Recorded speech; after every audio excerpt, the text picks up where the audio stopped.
Welcome to the Exceptional Insights podcast. I'm Sean Wargo, and I'm joined by my colleague, Peter Hansen. Hello.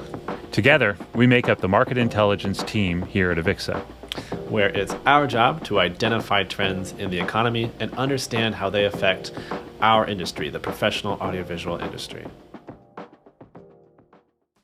Welcome back to the Exceptional Insights podcast. As we teed up last time, we're on deck to talk to you a little bit about workforce.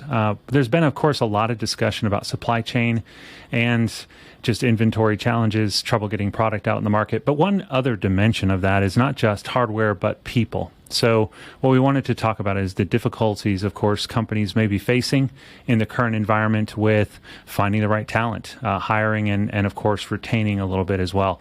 So where we wanted to start today is Peter's going to kick us off a little bit and tell us about kind of what are we seeing out there, Peter, in terms of that gap between amount of positions available, the amount of hiring that companies are doing, and of course, the available resources. So start us off. It is a historically tight labor market right now. Tight labor market meaning the demand for workers far outstrips the supply of workers. Now, in the wider economy, in the U.S., you can see this. We have direct data that shows that there are millions more job openings than there are unemployed workers, which is very unusual historically. It was something that was talked about pre-pandemic in 2019. It was like, wow, there are more job openings than workers. That's historic then, and that was like a million, a relative, which compared to today is just a small margin. And that's a global phenomenon. The U.S. is far from the only country where companies across industries are really struggling to hire. Australia, the Netherlands, the U.K., I mean, just tons of countries around the world. It's a global phenomenon. And it's a phenomenon that's shared in Pro AV. We haven't followed the exact overall economy. In 2021, there was more slack for Pro AV than the overall economy. We're so in person that our industry was less recovered than the overall economy. But now in 2022, it's a big challenge for businesses. We're seeing so many different aspects that we'll get into throughout. But just two things, two pieces of the story that I wanted to mention from our monthly pulse check, our business index, which comes from our global AV Insights community. We measure change in sales and change in employment from month to month. And those have both been at record paces. The sales hit a single month record in March. It's on pace for the highest year ever. And that means, with that much more revenue, you need a lot of workers to feed that. And so the sales index record levels and the employment index also at record levels. We're also on pace for record expansion according to that index. And, it's nice to see that Pro AV globally has been able to make a lot of new hires despite the challenge. It's something that we have seen in the U.S. numbers. Month to month, every month we're seeing big job growth, despite the fact that it's very difficult, that there's not that many available workers like immediately in the kind of the unemployed ranks. But just because there's been success, that doesn't mean it's easily won success. It's companies having to invest a lot to hire because we are facing this crazy market where the supply of workers is just not sufficient for the demand for workers. Given that, you would expect, any kind of supply constraint, the rules of supply and demand, right, would suggest that the underlying goods become more expensive. So that would suggest wage increases. Are we seeing that in Pro AV? I know there's general data for economy that suggests yes, but how's that translating to Pro AV specifically? Absolutely, yeah. And just to, say a number about the overall economy. We had been in a period, a really long, prolonged stretch where wage growth was super steady at like 2-3% in the United States for over a decade. And now wage growth, it's not crazy high. It's like 5.5%. But that's a major increase. So just that overall market norm in the overall market, what Pro AV is competing with is just higher. So if ProAV wants to retain our workers, doesn't really matter how we want to compensate them. There's already this pressure from the outside. And we're seeing that reflected in ProAV. So we do this massive survey every year to measure salaries around the world. And it's a little bit retrospective, because it's a big effort, because we're super detailed about, trying to get really accurate data. We look a year back, and with how dynamic the market has been, asking, in the spring or the winter about, hey, what did you earn in 2021? It gives us really good data, but it gives us that slightly delay. And I wish we had 2022 data already. Really excited to get that in a few months. But what that told us is that wages were increasing already in 2021 when it wasn't a crazy labor market for ProAV. ProAV wasn't really fully recovered yet. We were already seeing significant wage increase. Two different ways we measure wage increases in that survey. One is a sort of like direct year-to-year comparison, where we saw a 7% increase in reported wages for the U.S. Then we also ask within the survey, kind of like, what is your wage change from last year, which is showed a little bit slightly lower, wasn't 7%, but it was significantly higher than 2020. 2020 was relatively flat. 2021 was like 4.5% for U.S., slightly higher outside of the U.S. International, always tend to see even higher for the low income countries around the world. So, the short answer is those wages already were increasing in 2021 when it wasn't a crazy labor market. And with all the data that we're seeing in that ProAV Business Index, it has to be like increasing. I mean, we will really be shocked. And we even have some more data about how companies have been responding to the hiring difficulties. That's telling us that companies, especially in hiring, less so in retention, but especially in hiring, have gotten quite serious about giving meaningful raises. There's been a big kind of increase in how they're responding to the current hiring difficulties, is those big raises. So absolutely a challenge. And one aspect of that, Sean, is that the money has to come from somewhere. You're billing a client for labor, and you're paying more for the labor. So that creates margin pressure, right? So what do you think about like what this means for integrators? Is raising cost of labor? What does that mean for margins? How are they facing this? Yeah, definitely a challenging area for sure. I mean, what we hear from integrator installers is that costs have risen, generally speaking, but there's a lot of components to that. As you would expect, just an increase on wages itself wouldn't necessarily contribute to a margin loss by itself. In fact, overall data for corporate profits and kind of percent of money going towards labor costs suggests that it's fairly flat, but every company's so different depending on what types of skills they're trying to bring in, the premium of those offerings in the marketplace. But what the data really suggests right now is less than the cost of the labor. It's actually carrying costs on inventory. So the fact that we still have supply chain challenges, as we talked about in some of the previous podcasts, they are having issues getting product timely. There's long delays, but they're still buying some of the hardware they need to be able to fulfill the product. That kind of sits around and waits for them to get everything they need for the installation. So they're carrying that, and they basically sucked up some of their cash flow into that inventory. That's really having a big impact.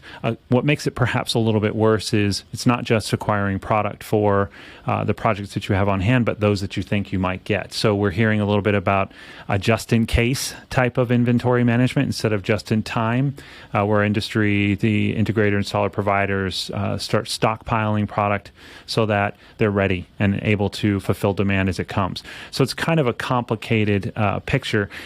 No matter what, right, it's still a cash flow issue. So in the end, whether they're making an investment in the new staff coming in or having to make an investment in an inventory that they're holding, waiting for the chance to be able to bill on it after the project's fulfilled, they're still taking a hit to cash. which of course would seem to exacerbate some of the problems that you would expect. So you already have staff, you're hiring new at a higher rate, but you want to be able to retain some of the talent. So curious about what you mentioned a little bit about the research that we have that talked about retention. Talk to us more about that. What are we seeing in the data? How are companies actually responding to rising costs of employment, both those they're getting or hiring off the market and the ones that they want to retain? Is that what we're seeing in the market now? Yeah, we're actually seeing this kind of concerning, I'll say, separation between how companies are kind of being affected by and responding to hiring and being affected by and responding to retention. So we collected quite a bit of data earlier in the year about the level of difficulties that companies were having with hiring and with retention. And this is really cool because we had actually run these same questions back in 2019 because 2019 was a really tight labor market and it was a relevant research topic then. And what we found was that hiring was a little bit more difficult than 2019. So not too much of a surprise because I mentioned earlier data about overall U.S. market, for example, how much more labor market tightness, how much more that kind of supply and demand is out of whack now than in 2019. So not a huge surprise to see hiring kind of ticking up in terms of difficulty. And then we looked at retention, and instead of ticking up, it really increased. It was like almost like a 2/3 higher kind of frequency of reporting retention difficulties in 2022 than in 2019, which again, that was from a high baseline already. I mean, I can't say for sure exactly how baseline. We didn't have previous, like in a neutral labor market, but we know 2019 was a tough labor market. And so to be substantially worse on retention than we were then, that's concerning. And the other reason that I'm kind of concerned about this, and I'm trying to call it out a bit, is because of the data that we collected on company responses. I think it leads to a very kind of just simple, kind of an unavoidable conclusion about the level of activity and the level of passiveness. But what we saw on hiring is that companies have gotten more active. And the percent of respondents who said they'd done nothing, that decreased. The percent of respondents who said that they'd given substantial raises, like over 10%, that increased. That's actually the category that increased the most. Outsourcing was another place that companies had gone to heavily in terms of response to hiring difficulties. But then on retention, the percent reporting they'd done nothing, that increased. And actually, for wages, we saw a decrease. And the decrease that we saw was really remarkable because we actually, in our response listing, added another category of possible wages. We hadn't given a category for people to say that we gave really small raises, like 1% to 4%. That category wasn't in the list back in 2019, and we added it for 2022. And so if you add a category, I will count your response as a raise, even if it's really small, even if it's like below inflation. Even though we added that, there was fewer companies reporting any kind of wage increase, any kind of retention raise, even though difficulties are 2/3 higher, even though we added that extra tiny raise, tiny is maybe a little small, but small raise option, the percent reporting a raise of any kind decreased from 2019 to 2022. So if you got companies getting more aggressive about raises for hiring, and you got companies getting less aggressive about raises for retention, I keep coming back to what is going to happen. It's kind of inevitable that there will be a departure between compensation if you change companies and compensation if you don't. And that almost necessarily has to lead to, leaving. It's just a motivation. I need to change companies to get my market value because that's that's where the raises are. The raises aren't for retention. And it also kind of ties into that whole quiet quitting issue, right? I wrote an article recently about this, and the way talked about in the article is if you're underpaid, you underperform, right? Like if you know that the raises you've gotten in the past year or two aren't up to the standard of the market, that like if you went and applied for another job at a competitor, that you would get a better wage, why would you do your best? I mean, the motivation isn't there. If they fire you, fine, great. You'll just go get a nice higher paid job at another company. So I just look at that data, that discrepancy between activity on raises and the lack of activity on retention, and I see a worrisome problem that I've been trying to call out. And the one thing I really want to specify too is that that's a market level. I'm not saying I know for a fact, there's, as much as I say, like the trend was fewer raises. Many companies reported giving bigger raises than ever for retention in our most recent survey. So a lot of companies are getting active about this. And I think a good way for you, if you're thinking, hey, how is our company doing, is to just look, how have you shifted on hiring in the last year? How have you shifted on retention in the last year? If your retention, kind of your annual raises structure, looks a lot like it did in 2018, 2019, that's your first signal. Like, okay, maybe we haven't kept up with the market.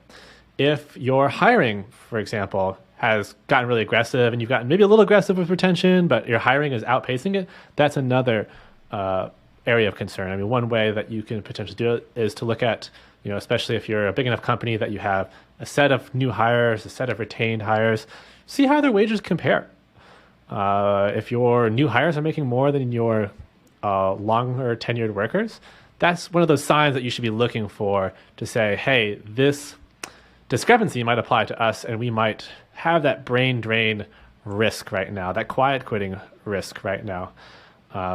It's a complex issue, but the data does suggest some concern, let's say. Yeah, you can imagine that some of this is a strategic decision, or even if just sort of a reflection of the market that we've come through. So if we think back, to play a little bit of, well, let's call it devil's advocate about it a little bit. So we know that the Pro AV marketplace had a challenging 2 years. 2020 was brutal, lots of layoffs to basically right-size business, decrease costs, potentially shed some skill areas that just were not as in demand. The demands of the marketplace, the end user customer was shifting a little bit. Well, a lot more need to accommodate for hybrid, AV over IP solutions, distributed content. So you could predict that an AV integrator was needing to acquire new skill sets, new resources to bring in.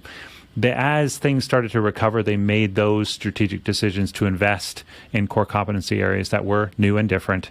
And yes, made that tactical decision to say, let's just downplay investment on retention in a few areas, maybe allow for some attrition to play itself out while we reinvest in parts of the business. The problem is, of course, as you're spelling out, that works for a while, but as demand continues to increase, there are some core resources that are just required to keep the projects flowing, project management being one of them, business development, sales, those sorts of things.